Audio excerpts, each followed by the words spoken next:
2019, la localidad de Bañuelos de Bureba acogió un homenaje muy especial. 50 años después del primer encuentro peninsular, después de la guerra, en Santander, en 1969, la comunidad freinetiana volvió a reunirse en la escuela de Antonio Benaigues para honrar su legado. Este vídeo recoge los instantes más significativos de aquellas jornadas de trabajo, recuerdo y fraternidad.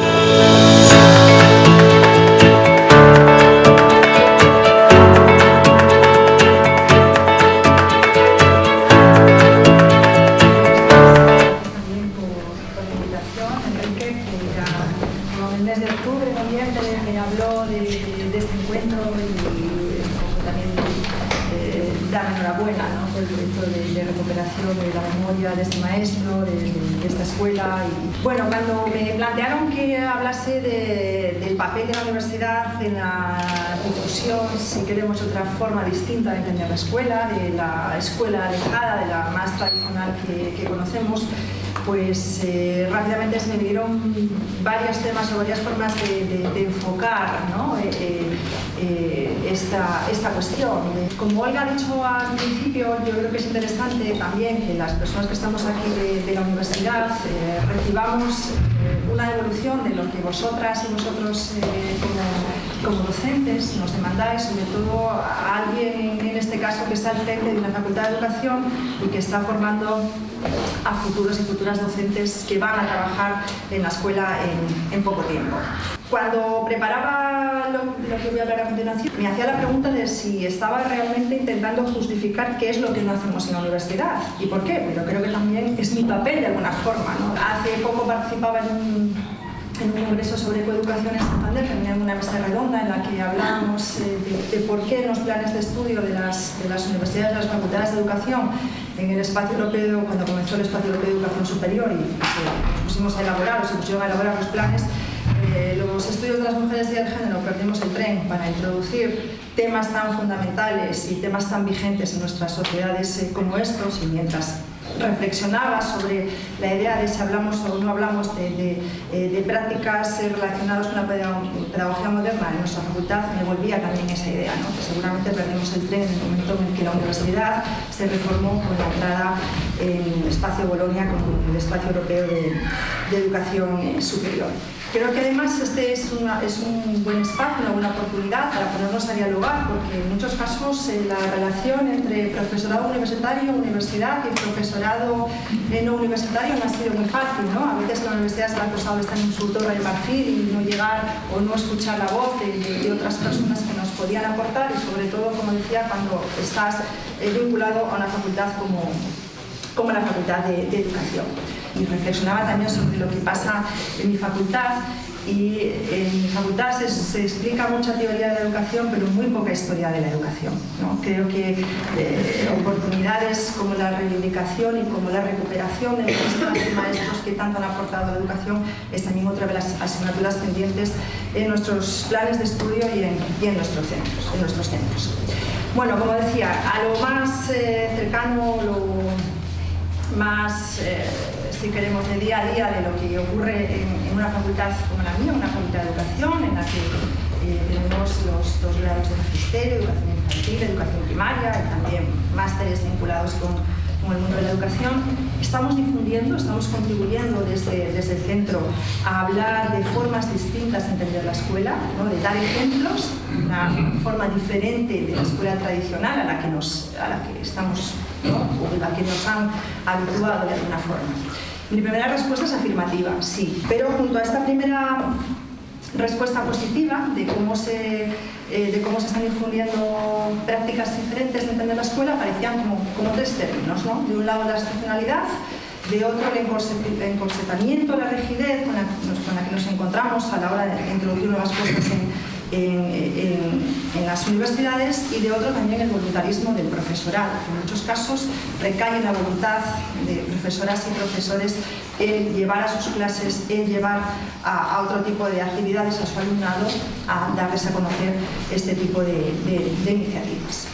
Sobre la excepcionalidad, decía, en la facultad hay espacios donde se enseñan estas formas de entender la escuela. Pues sí, en las asignaturas se traen a docentes de centros educativos que explican, que hacen prácticas de innovación, que dan a conocer al alumnado estas formas de escuela. Y también hace 2 o 3 años, del anterior decano del centro, pues se puso en marcha un foro de buenas prácticas, en las que cada 2 o 3 meses se invita a centros y a profesorados de la comunidad autónoma a dar a conocer dentro de la facultad prácticas que conocemos que son innovadoras, prácticas diferentes, etc. Y aquí ya nos encontramos con un primer pero. Voy a dar lo positivo y lo negativo. Este programa se pone en marcha en lo que consideramos como horas no lectivas, ¿no? Habitualmente en horario de tarde. En la facultad la mayor parte de la actividad docente es en horario de mañana, pero hay un grupo por la tarde, y se pone en horario de tarde. ¿Qué ocurre? Pues que en muchos casos la implicación y la participación de la gente es mínima, ¿no? Yo creo que uno de los grandes males técnicos de la universidad actual o hacia dónde estamos yendo es la baja implicación tanto de alumnado como de profesorado. No nos olvidemos, porque hay que hacer autocrítica.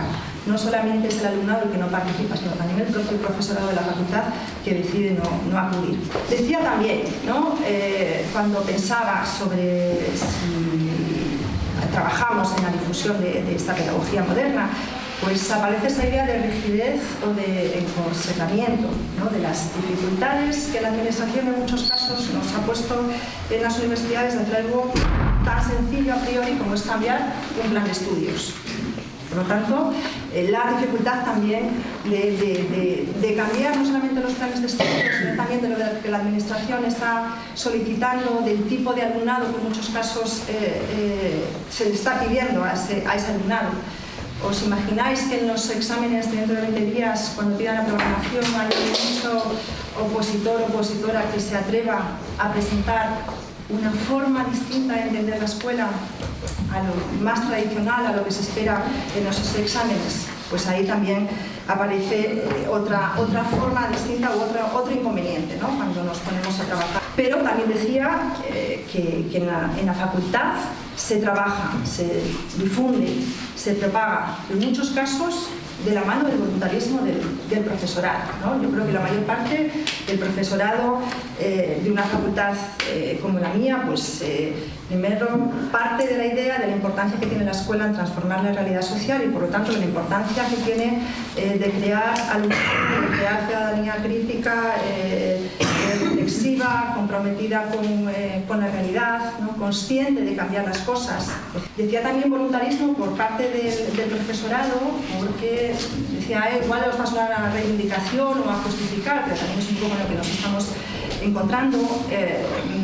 Ignacio también lo sabe, y Olga, pues estamos en unos sistemas de acreditación y de evaluación donde cada vez se valora más, a ver cómo lo digo, ¿no? Lo más alejado de las realidades más cercanas cuando se publican la universidad. Yo, por ejemplo,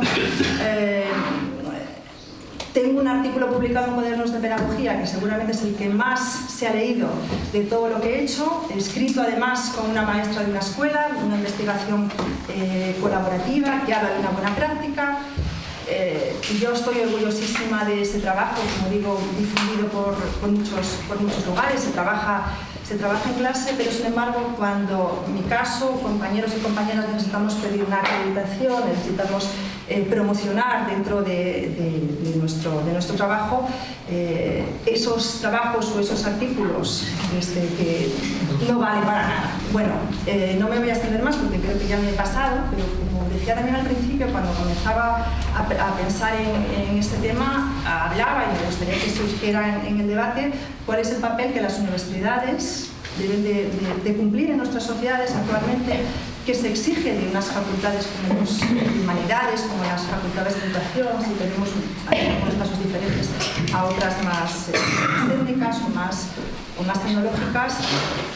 Y ¿qué os gustaría, no? En definitiva, que a pesar de esos pelos que yo voy a poner con los que nos encontramos, que hagamos ensayos como los nuestros.